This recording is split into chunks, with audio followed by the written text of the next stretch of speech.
Okay, Doctor, I want us to argue this fact a bit, which you said earlier, that it depends on my inflation could be different from yours.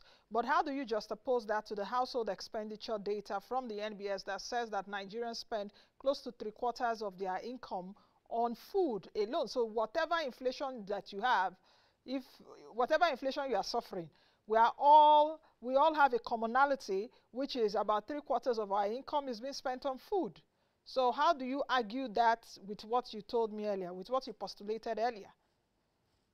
Nancy, again, that's an average. Mm-hmm. And you will notice that if you break it down to, if you look at the states, you'll find that some states like Lagos, they actually spend less on food, unlike other states, like particularly in the northern parts of the country. Again, so it's the average. So if, depending on which state you go to, you find that some states like Lagos, it's almost a 50-50 split. And in some particular parts of Lagos, you find that they even spend more on non-food items than food items. But because you're looking at an average, Mm-hmm. uh, development theory will tell you that as people get richer, they tend to spend a smaller proportion of their Oh, income food. on food.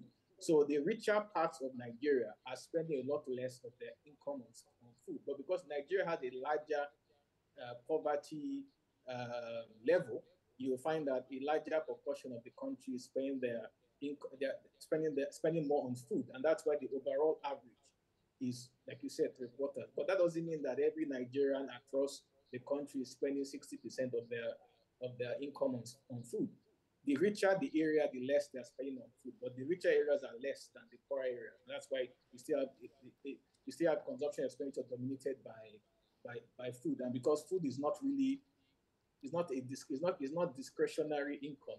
You have to buy food. Food. Yeah. So if you don't have enough money, you're going to buy food first because you have to survive, and then you buy other things afterwards.